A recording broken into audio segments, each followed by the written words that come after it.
É um prazer cumprimentá-los, é um prazer tê-los mais uma vez aqui na sala 57, estudando esse livro tão especial que é o livro O Grande Conflito.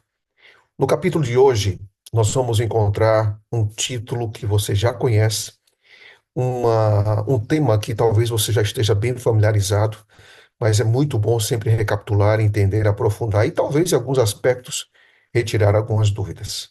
Eu peço a você agora que, por favor, abra sua Bíblia no livro de Daniel, no capítulo de número 12. Daniel, capítulo número 12.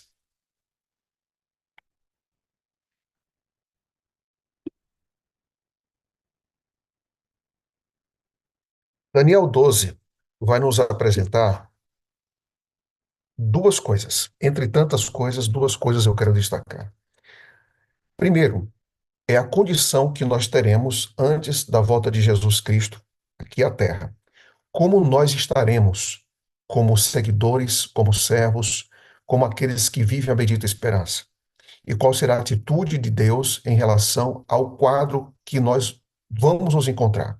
O texto diz assim: Nesse tempo, versículo número 1, nesse tempo se levantará Miguel, o grande príncipe, o defensor dos filhos do teu povo, e haverá tempo de angústia, qual nunca houve desde que houve nação até aquele tempo. Mas, naquele tempo, será salvo o teu povo, todo aquele que for achado inscrito no livro.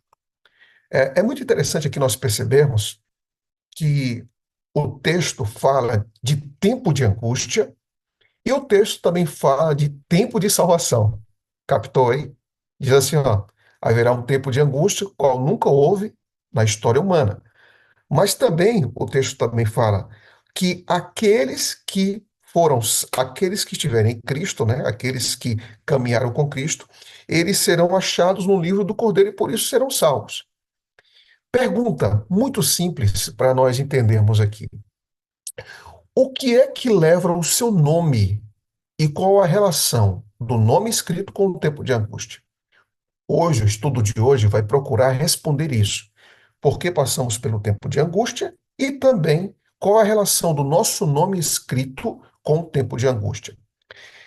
Ah, o tema ele é muito, mas muito, muito, muito especial, porque esclarece talvez algumas dúvidas que as pessoas têm sobre o papel do Espírito Santo no tempo do fim. Eu pediria a vocês um pouquinho de paciência, porque a apresentação de hoje é um pouquinho mais longa, tá certo? Eu peço, por favor, paciência, eu tentarei ser aqui o mais objetivo, o mais assertivo possível. Eu já tive que diminuir aqui alguns slides, mas eu vou tentar aqui ser o mais didático para que esse tema seja devidamente compreendido, tá certo? Então vamos lá. Primeiro eu começo com essa citação. Quando a terceira mensagem angélica terminar, o povo de Deus terá concluído a sua obra. Preste atenção nisso. A relação do trabalho dos anjos, né? E também a conclusão da obra que nós devemos ter. Quando a terceira mensagem angélica terminar, o povo de Deus terá concluído sua obra. Os fiéis receberam a chuva serôdia e estão preparados para os tempos difíceis à sua frente. A prova final chegou ao mundo, e todos aqueles que se mostraram leais à lei divina receberam o selo de Deus. Então Jesus termina seu ministério no santuário celestial e com alta voz proclama: Feito está, ou seja, basicamente a mesma fala da cruz. Continue o injusto a praticar a injustiça, continue o imundo na imundície, continue o justo a praticar a justiça e continue o santo a santificar-se. Apocalipse capítulo 22, verso 11. Cristo fez expiação por seu povo. E o que que ele fez nessa expiação? Ele apaga as transgressões e o pecado do seu povo. A soberania, o poder e a grandeza dos reinos que há debaixo de todo o céu estarão prestes a ser entregues aos herdeiros da salvação. E Jesus reinará como Rei dos Reis e Senhor dos Senhores, obviamente, depois da sua obra como sacerdote. Mais uma citação. Quando ele sair do santuário, trevas cobrirão os que estiverem na terra. Preste atenção nisso, tá? Os justos viverão à vista de um Deus Santo sem intercessor. Por que é ser intercessor? Porque a obra de Cristo agora é de intercessor. Esse ministério de Cristo como intercessor, ele vai terminar, ele vai ser concluído. Então, como consequência, as restrições sobre os ímpios serão removidas e Satanás terá controle total sobre os impenitentes. Notem vocês que as trevas cobrem os que estiverem vivos na terra, mas eles cobrem justamente aqui, o contexto aponta para os ímpios. Nós não iremos, os justos que estiverem andando com Cristo, que tiverem a presença do Espírito, não estarão em trevas, de forma alguma. As restrições sobre os ímpios serão removidas, tá? Ou seja, Satanás ele vai fazer de tudo o que ele quer fazer hoje, mas ainda não consegue na vida dos ímpios. Mas na nossa vida não. Então é importante a gente entender uma coisa. A obra de Cristo é concluída no santuário celestial, porque a obra de Cristo é feita para alcançar o pecador, o sujo, o imundo, aquele que vive uma vida depravada, aquele que vive uma vida sem rumo, sem direção, porque Cristo veio salvar e buscar o perdido. Só que esse perdido que está aqui na terra não aceita ou não aceitou a obra do Espírito Santo, que aponta para o santuário, que aponta para a cruz, que aponta para a intercessão de Cristo. Cristo, então, termina esse ministério, então não dá para interceder mais pelo ímpio. Por quê? Porque o ímpio cerrou as portas do seu coração. Então, Cristo, no santuário celestial, ele deixa de realizar sua obra como intercessor. Continuando, olha o que ela fala. Esses ímpios resistiram com persistência. Essa frase é forte, né, amigos? Resistiram com persistência ao Espírito de Deus.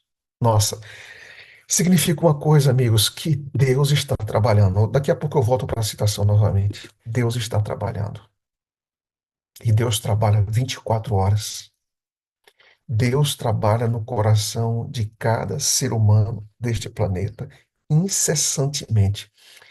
Não somos nós que somos incansáveis em alcançar o coração das pessoas. É um Deus santo, misericordioso, que não desiste nem do ímpio e nem do santo. Não desiste de você, não. Então eu quero dizer uma coisa para vocês. Ontem eu falei sobre pessoas que irão apostatar-se, mas lembre-se que há muitas pessoas que vão voltar para essa igreja. Há filhos dessa igreja que foram batizados, que foram alcançados, que um dia, pela obra do Espírito Santo, eles vão voltar, se Deus quiser. Deus quiser. Há esposos, há esposas, há filhos que voltarão. Você sabe por quê? Porque o Espírito Santo está trabalhando insistentemente. Mas aqui diz que um dia essa insistência ela vai acabar. Mas enquanto nós estamos no tempo de graça, nós devemos acreditar que Deus está trabalhando na vida das pessoas. Então, notem aqui agora esse pensamento que é muito interessante para a gente também compreender a obra do Espírito. Resistiram com persistência ao Espírito de Deus. Quem? O ímpio. E ele finalmente será retirado do ímpio, irmãos. Porque a obra do Espírito Santo é convencer o ser humano do pecado, da justiça e do juízo. Se o ser humano ele resiste, automaticamente o Espírito não pode então trabalhar. Quando se fala que o Espírito Santo será retirado da terra, ele está falando especificamente do contexto do ímpio e não do ser humano. Por quê? Porque quando Apocalipse 22 diz, continue o ímpio na prática da sua impiedade e tudo mais, e diz que o justo continua a santificar-se, é impossível. É impossível ser santo sem habitação do Espírito Santo. Então, Satanás afundará a população da terra em uma grande angústia final. Os anjos de Deus pararão de conter os ventos atrozes da perversidade humana, ou seja, os limites humanos do pecado serão completamente abertos. Ainda há restrições morais, ainda há restrições de natureza física, porque ainda as catástrofes, os problemas climáticos não alcançaram o seu ponto, mas é por isso que Apocalipse 7, né, diz, não cause nenhum dano, nem a terra, nem o mar, nem as fontes das águas, ou seja, nós vamos ter o máximo da perversão e da degradação humana, misturado também com as condições naturais. O mundo inteiro será envolvido em ruínas mais terríveis do que aquela vivenciada na antiga Jerusalém. Existem forças já preparadas, aguardando somente a permissão divina para espalhar a destruição por toda a terra. Então, o quadro é extremamente pesado. E se eu tomo como referência a queda de Jerusalém, Ellen G. White diz que milhões de pessoas foram mortas ali e que o quadro da queda de Jerusalém, que o sangue corria nas ruas de Jerusalém pela quantidade de pessoas que foram mortas, que pessoas praticaram até o canibalismo. Isso diz no capítulo número 1 do livro do Grande Conflito. Então, o quadro será terrível em todos os sentidos. O tempo de angústia, ele ocorre para os justos, mas o cenário é degradante, é perverso, é difícil, é deplorável em todos os sentidos. Mas não se esqueça de que a obra do Espírito é nos fazer ir à cruz, é olhar para aquilo que Cristo está fazendo e aceitar aquilo que Cristo fez, o seu sacrifício em favor daqueles que acreditam em suas promessas e que ele tem poder de nos dar um coração novo e, ao mesmo tempo, de estar no nosso lado. Então, Apocalipse 7 fala dos anjos que irão soltar os ventos. E a gente sabe que profecia em vento significa angústia, pesar, guerras e tudo mais. Olha o que diz na página 256. Será semelhante ao abandono do Senhor do templo de seu povo. Estão lembrados? Cristo morre, o véu se rasga. Quando Deus abandonou o ritual do santuário após a morte de Cristo, as pessoas continuaram realizando suas cerimônias, mas aquilo ali não tinha mais sentido, não tinha mais propósito, não tinha mais objetivo, não tinha mais fim. Da mesma forma, quando a decisão final do santuário celestial for pronunciada e o destino do mundo decidido em caráter permanente, os habitantes da terra não saberão. Em que sentido, pastor? O justo não saberá. O justo, ele terá que viver a sua comunhão, a sua vida cristã, não carregada de formalismo e superficialidade, mas ele precisa ser carregado de uma experiência real, profunda, fervorosa com Deus. Mas haverá um grupo de pessoas que vão continuar a sua vida religiosa quando o fim da religião, entenda bem isso, quando o fim da religião é a própria religião, quando o exercício da fé é a própria fé, tem alguma coisa errada nisso aí. Então a gente entra no formalismo religioso e não temos percepção de fato da nossa condição e da experiência espiritual que nós devemos ter. Exemplo, quando você olha para a nação de Israel, na época de Jesus Cristo, inclusive, os repreendeu, falando: não, vocês dão dízimo da erva, do edro, do cominho, mas vocês se esquecem da justiça, da misericórdia, vocês se esquecem do amor. Então vocês são cheios, carregados de ritualismo, mas vocês não encontram vida. E Jesus Cristo, inclusive, diz isso. Vocês examinam as Escrituras, mas não encontram vida. É quando o meio se torna fim, e esse meio não aponta para o fim, que é a pessoa de Jesus Cristo. Quando nós lemos a Bíblia, irmãos, o fim é Jesus Cristo. Quando nós guardamos o sábado, o fim é Jesus Cristo. Quando nós fazemos reforma de saúde, o fim é Jesus Cristo. Quando nós estudamos profecias, o fim é Jesus Cristo. Então perceba que a verdadeira religião, ela permeia tudo que nós somos, mas existe vida, porque se não estivermos em Cristo, através da pessoa do Espírito Santo, não existe vida. Existe religiosidade, mas não existe vida. É por isso que muitas pessoas vão continuar lá no fim, só no automático. Elas vão estar no automático, mas não terão vida. E muitas pessoas vão continuar ali praticando as suas mesmas coisas, sem perceber a condição em que ela se encontra e a condição que o mundo se encontra. Mas, continuando, o véu se rasga, Cristo deixa de realizar sua obra, como eu disse, o Espírito Santo continua como justo, e aqui vem alguns pensamentos. Olha o que diz. As pessoas de quem o Espírito de Deus, olha só, não está falando aqui dos justos, amigos, está falando o quê? As pessoas de quem o Espírito de Deus foi retirado continuarão a praticar as formalidades da religião.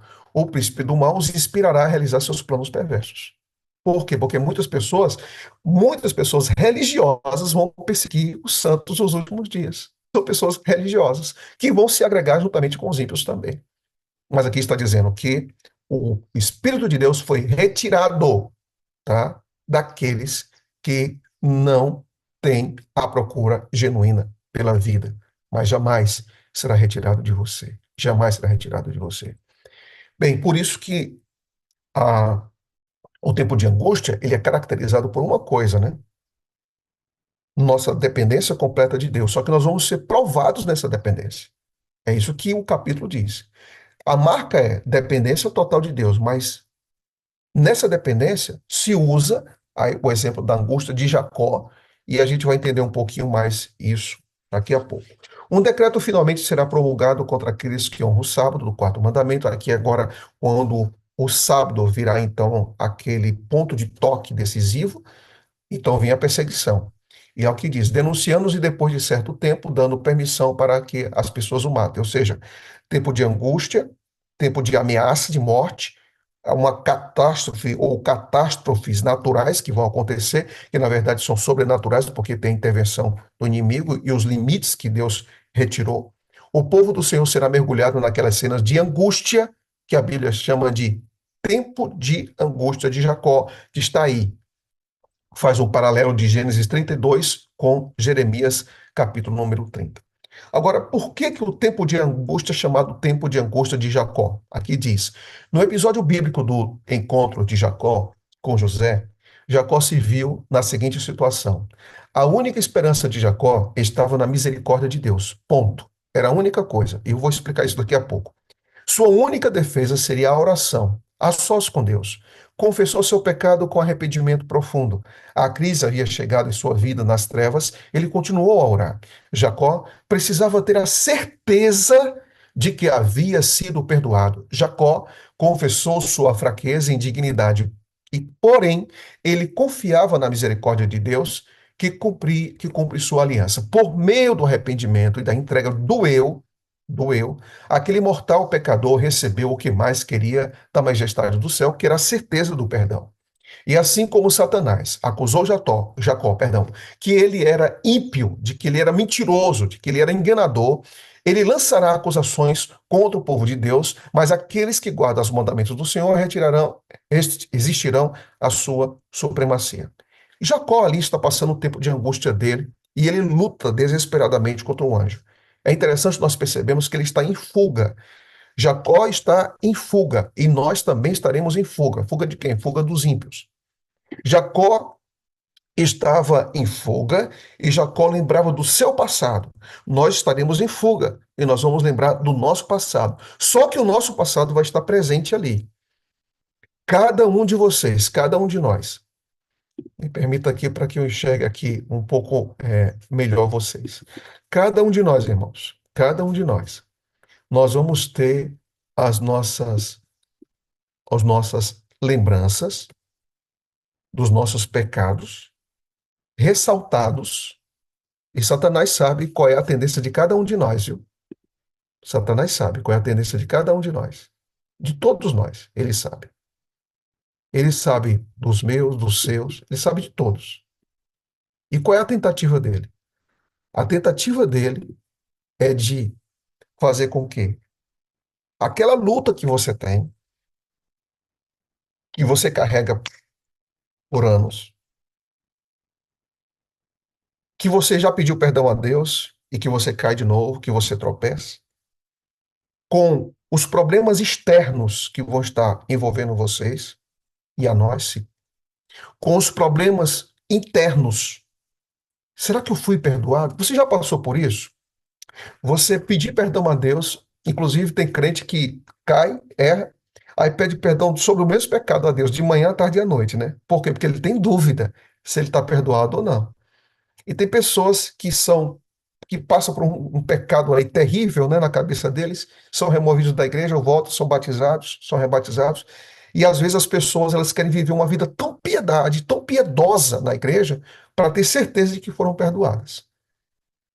Às vezes as pessoas vão participar de uma Santa Ceia e querem ter certeza de que aquela Santa Ceia ali é a evidência de que Deus está perdoando seus pecados. Então, às vezes, de forma pequena, nós queremos ter a garantia de que Deus nos perdoou. Nós queremos ter a certeza de que Deus olhou para nós com misericórdia e com sua graça e que aquele pecado foi perdoado. Embora esse pecado esteja acendido, esteja presente ali na nossa mente, no sentido da memória, a gente quer ter uma paz. Só que na natureza pecaminosa, nós carregamos essa consequência do pecado como se houvesse algum espaço para dúvida, se de fato nós estamos perdoados ou não. Talvez em algum momento da sua vida você já tenha passado por isso. Poxa vida, eu pedi perdão, mas será que eu estou perdoado? Será que Deus me abraça? Será que Deus me aceita? Agora imagine isso de forma coletiva na igreja, onde todos os crentes irão sentir isso e sentirão isso em um só momento. E isso vai aumentando, aumentando, se agravando a culpa, o pesar, a dúvida, a incerteza, o medo. Jesus está prestes a voltar e essa angústia, essas trevas nos cercam com muita intensidade. Será que eu estou em paz? Será que eu estou salvo? E essa angústia agora é aumentada, multiplicada pelas sucessivas acusações de Satanás, dizendo: você não presta, você não é puro, você não é justo, você não é honesto, você não é íntegro, você não é fiel. Isso vai aumentando, aumentando, aumentando. O que mais Jacó carregava na luta que ele teve lá no Vale do Jaboque era a angústia de que ele estava perdoado ou não pelas mentiras sucessivas que afetavam o seu próprio caráter, que estava ligado ao seu próprio eu. Esse era o problema de Jacó. E esse será o nosso problema. Nosso maior problema se chama ego. Nosso maior problema se chama eu. Sua batalha, meu irmão, minha batalha, meu irmão, não é contra o diabo e sua hoste. Não. É contra o ego. É contra o eu. E é esse eu que vai estar em jogo no último capítulo da história da humanidade. Por isso que Jacó pergunta para o anjo: quem você é? Não, não. Aqui, Jacó, não é quem eu sou, é quem você é. Aqui, Jacó, não é quem eu sou, Jacó, é quem você é. Você sabe quem você é. Você sabe da sua condição. O problema nosso, amigos, é que às vezes a gente tem um conceito muito bom de nós mesmos. E se você realmente se conhece, você sabe que você não é tão bom assim. O que Cristo fez lutando com Jacó foi: você sabe quem você é. E às vezes a gente tem que lutar com Deus para saber quem nós somos. Porque Deus, ele deve nos desmontar. Ele deve desmontar toda essa estrutura que nós construímos de nós mesmos, de padrões elevados, de que nós somos muito bons, de que nós somos muito justos, que a nossa performance é alta, de que eu tenho tanto tempo de igreja, de que eu sou pastor, de que eu tenho influência na igreja, de que eu sou uma pessoa boa, de que eu faço isso, de que eu faço aquilo, e Deus vai no ponto. Deus não faz perguntas sem propósito. Ele faz pergunta para Jacó: você sabe quem você é mesmo?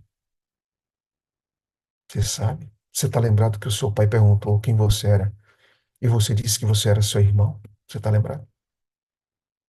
E você disse três vezes, Jacó, mas você não disse quem você era. Amigos queridos, diante de Deus nós temos que dizer quem nós somos. E se nós não estamos dizendo para Deus quem nós somos agora, nós temos que dizer para Deus quem nós seremos lá no futuro. Quando o anjo pergunta que era Cristo, ele diz quem ele era. Eu sou Jacó. Eu sou isso mesmo. Eu sou aquele que tomou a primogenitura do meu irmão. Eu sou aquele que se disfarçou diante do meu pai. Eu sou aquele. A partir do momento que a ficha cai na cabeça de Jacó, o anjo disse: era tudo isso que eu gostaria de ouvir. É saber quem você é. E o que eu mais gostaria que você tivesse era uma atitude, me procurando para ter certeza desse perdão, de que você agora é um novo homem. Jacó teve consciência de quem ele era, e Jacó teve consciência de que deveria lutar contra Deus para dizer o seguinte: Deus, o Senhor me perdoou, tá tudo bem comigo. Só que não foi uma luta rápida. A luta da convicção, da paz interior, Durou muito tempo, até que o Senhor disse: seu nome não vai ser mais Jacó, vai ser Israel. Você mudou. Quando a gente muda de atitude, escute essa frase. Uhum. Escute essa frase. Quando nós mudamos de atitude, Deus muda o nosso caráter. Quando nós mudamos de atitude, Deus muda o nosso caráter. Você crê nisso? Você acredita nisso? Bom, vamos continuar. E olha o que aconteceu. Jacó foi perdoado, ele deu a sua entrega do seu próprio eu, e logo depois, Jacó seguiu sua vida. Diz aqui, sobre nós, os que tivemos vivos no tempo de angústia, ele verá santos anjos os guardando e concluirá que seus pecados foram perdoados. Aleluia. O inimigo tem o conhecimento, olha o que ela diz. O inimigo tem o conhecimento exato dos pecados que ele os levou a cometer e declara que é injusto o Senhor perdoar os pecados dos justos. Mas nós não prestamos contas a Satanás, nós prestamos contas a Deus. E é Deus que limpa as nossas transgressões. Nesse tempo, o Senhor permite que ele tente os fiéis até o quê? Olha que frase forte. Nós seremos tentados até o limite. Sua confiança em Deus e sua fé serão severamente provadas. Satanás tentará aterrorizá-los. Que angústia terrível. Até o limite. Terror e severa prova. Os dias que estão pela frente não serão dias fáceis, irmãos, em todos os sentidos. E nossa pergunta é: estamos em Cristo? E o Espírito está em nós? Ela continua: entretanto, a angústia que o povo de Deus sofre não é por medo da perseguição. Os fiéis temem que por alguma falha sua, interessante que todo mundo vai passar por isso, deixe de vivenciar a promessa do Salvador. Notem vocês que aqui está perguntando: será que eu estou em paz com Deus? Será que eu... É interessante que você percebe, olha, a paz em Cristo, porque Ele é Salvador, e a presença do Espírito em nós são duas coisas que são inseparáveis. Inseparáveis. Caso se mostrassem indignos por causa de seus defeitos de caráter, então o santo nome de Deus seria desonrado. Mas, embora estejam sofrendo de ansiedade e angústia, não param de orar com fervor. Naquele tempo, será o tempo de muita oração e sempre perguntando: Senhor, estou salvo, Senhor, estou seguro, Senhor, meus pecados estão perdoados. Mas a Bíblia diz o seguinte, Apocalipse capítulo 3, 10 e 11: você guardou a palavra da minha perseverança. Por isso, aleluia, aleluia. Graças a Deus. Graças a Deus. Por isso eu guardarei da hora da provação que há de vir sobre toda a terra. Aleluia. Deus diz: eu vou guardar você. Você está ouvindo isso? Deus está dizendo: eu vou guardar você. Se Jesus Cristo deixou sua obra no santuário, se o Espírito não trabalha nos ímpios, quem é que vai estar guardando a gente, irmãos? A pessoa do Espírito Santo vai estar nos guardando de toda essa situação, porque ele não vai abandonar você nesses últimos dias. Deus nos guarda através da obra do Espírito Santo em nós. É até algo que não faz sentido a pessoa dizer o seguinte: como é que o Espírito Santo vai ser retirado dos justos se nós vamos estar recebendo a chuva serôdia? Que coisa contraditória é essa? É justamente por termos recebido a chuva serôdia que temos a garantia de que Deus vai nos guardar. Agora lembre-se de uma coisa. Lembre-se disso aqui, ó. Uma frasezinha para você pensar. Quem acredita nas promessas não tem medo do futuro. Será de angústia, será de medo, será de pavor, será de sentimento de culpa, será de ameaças, será de tentações. Mas eu acredito na promessa. Eu queria agora, claro que a gente não vai abrir o microfone, não tem condição de fazer isso aqui agora. Mas eu queria que você fizesse um exercício comigo agora, tá bom? Coloca aquela promessa aí que você gosta tanto da Bíblia, da sua experiência com Deus. Lembra da promessa? Uma promessa que Deus fez, tá? Lembra de uma promessa aí? Lembra de uma promessa? Lembrou da promessa? Essa promessa é sua, meu irmão. Essa promessa é sua. Quem vive das promessas de Deus não tem medo do futuro, porque acredita que Ele é capaz de realizar aquilo que Ele prometeu. Bom, vamos aqui chegando à parte final. No tempo de angústia, se os filhos de Deus tivessem pecados não confessados, que aparecessem diante deles, enquanto torturados pelo medo e angústia, eles seriam vencidos. Mas eles não têm nenhum pecado oculto para revelar. Seus pecados foram examinados e apagados no juízo, não conseguindo então trazê-los à memória. Isso quer dizer o quê, pastor? Quer dizer, sabe o quê? Que o crente, ele erra, sabe? Mas ele não oculta. E eu quero dizer uma coisa: se os seus pecados não foram públicos, não publique. Se os seus pecados não foram públicos, não fique publicando o seu perdão, né? Ah, olha, eu pedi perdão a Deus e tudo mais. Não. Se o seu pecado é oculto e não afeta ninguém, é você e Deus, resolva com você e Deus. Se o seu pecado é público, assuma os seus erros diante das pessoas e conserte sua vida diante de Deus.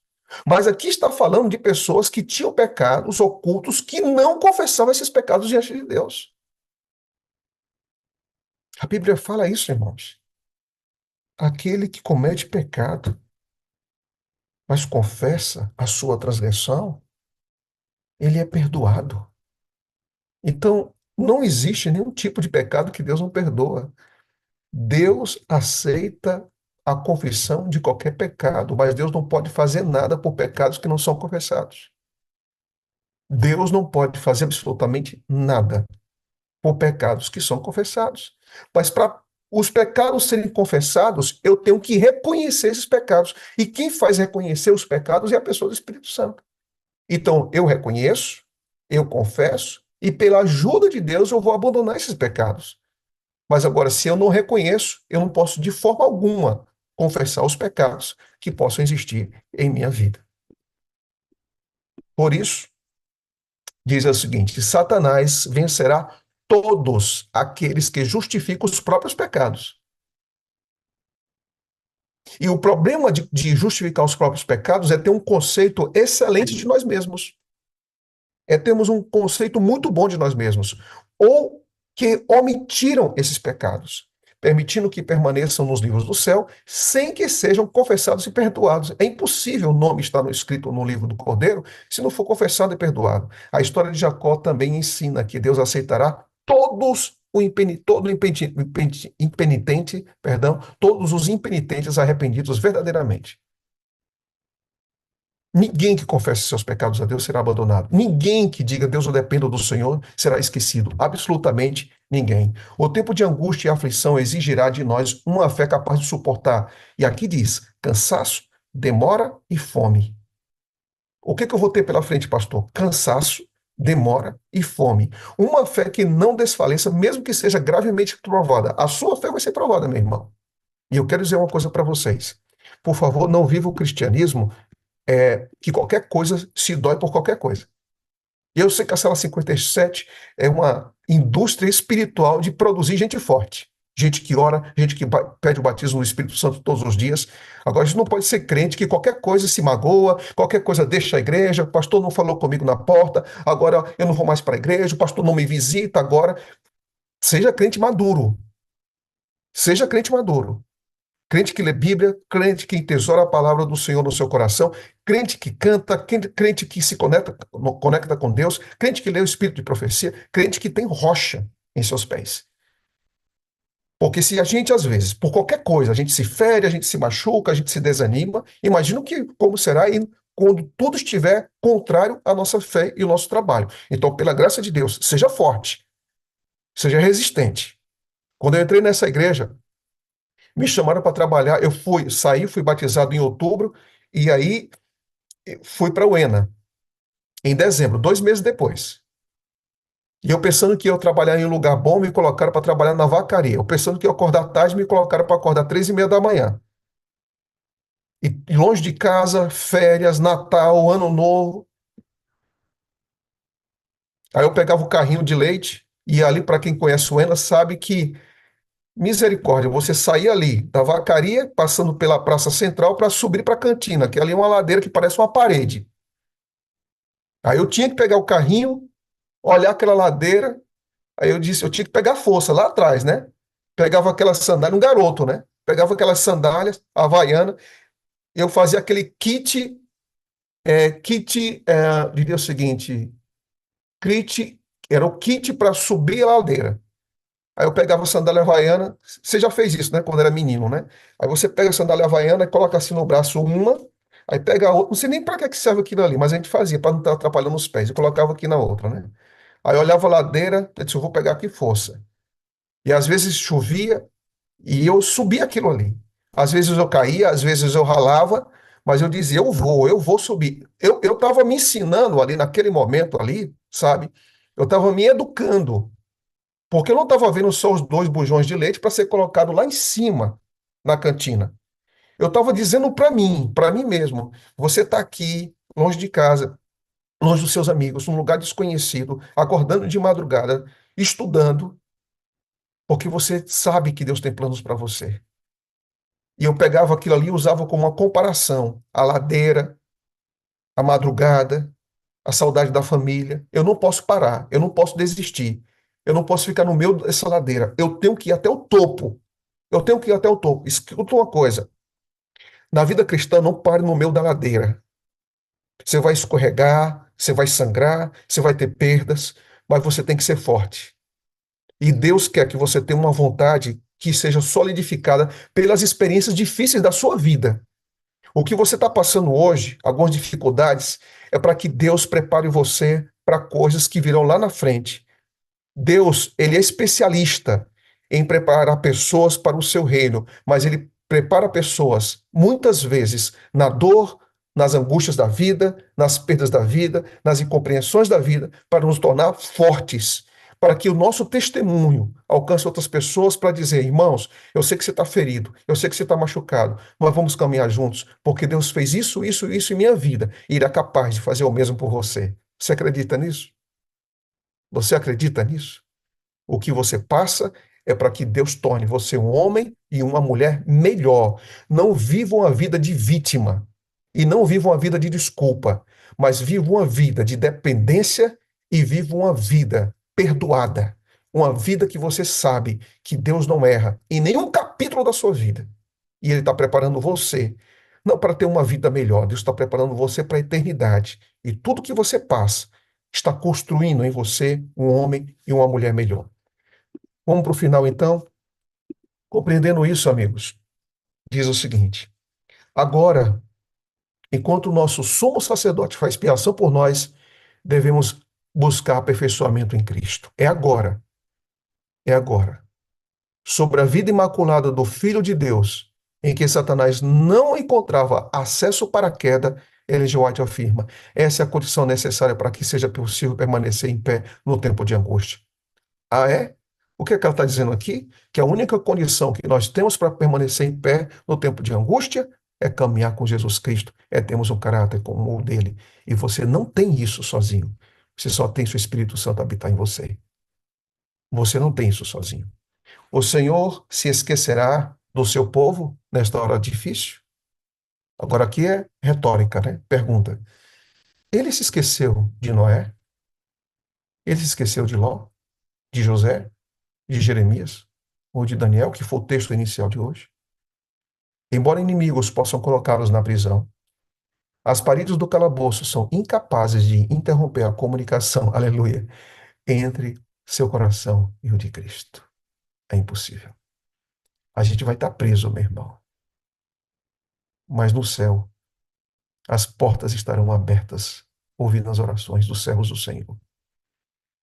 Anjos aparecerão para eles em suas celas solitárias. Anjos nos acompanharão naqueles dias. Sobre Deus, este habitará nas alturas. As fortalezas das rochas serão a sua alta torre de defesa e refúgio. E aqui diz: o seu pão será garantido. Que coisa forte e poderosa isso. E as suas águas serão certas. Deus proporcionará, perdão, posicionará anjos ao redor daqueles que cumpriram a ordem de Cristo para perseverar, para não parar. Por amor aos fiéis, o tempo de angústia será abreviado. O fim virá antes do esperado. Mesmo que tentem, ninguém conseguirá passar pelos guardiões posicionados ao redor de cada fiel. As armas levantadas contra eles vão se quebrar como se fossem palha.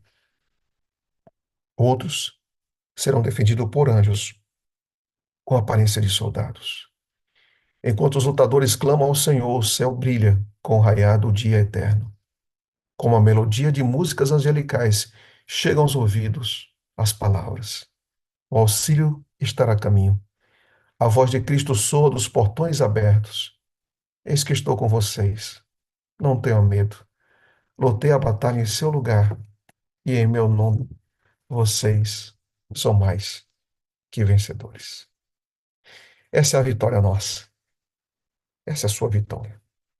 Só que Deus prepara de forma didática, com os pequenos tempos de angústias que a gente tem hoje na vida, para aquele tempo que vai chegar. Se Ele está presente hoje, Ele também vai estar presente amanhã. Se Ele perdoa hoje, Ele vai nos dar certeza e segurança desse perdão garantido. O que nós precisamos é ter uma vida de total dependência de Deus. Lembre-se, Deus nunca se esquece daqueles que dependem dEle. Que Deus te abençoe. Você que está aí no Zoom da Sala 57, você que está aí no YouTube, sabe que as promessas de Deus são para vocês e aqueles que creem nas promessas não têm medo do futuro. Viva na paz de Cristo. Não oculte suas experiências negativas diante dele e peça a ele: Senhor, mantenha o meu nome por tua graça no teu livro. Você acredita nisso? Você aceita isso? Senhor, apesar de quem eu sou, obrigado porque o Senhor me ensina, me mostra quem eu sou, mas o Senhor não mostra quem eu sou para deixar como eu sou. Deus, ele sempre mostra quem você é para mostrar o que você pode se tornar através dele. Jacó, Deus disse: você era isso, mas você pode se tornar isso. Deus te abençoe, que pela graça de Cristo nós vivamos na presença desse Deus justo. Bom Deus, obrigado pela vida. Nos dê a tua paz, que excede todo entendimento. Nos ajuda, Senhor, a viver uma vida justificada e em paz contigo. Em nome de Jesus, amém. Muito obrigado mais uma vez, Pastor Lucas. Deus continue abençoando aí as suas atividades nesse dia e que nós possamos continuar acreditando nas promessas de Deus, né? Porque quem acredita nas promessas não tem medo do futuro, né, pastor? É isso mesmo. Que bênção, viu? Obrigado, pastorzão. Um abração, amamos você, viu? Amém. Nos vemos amanhã, se Deus quiser.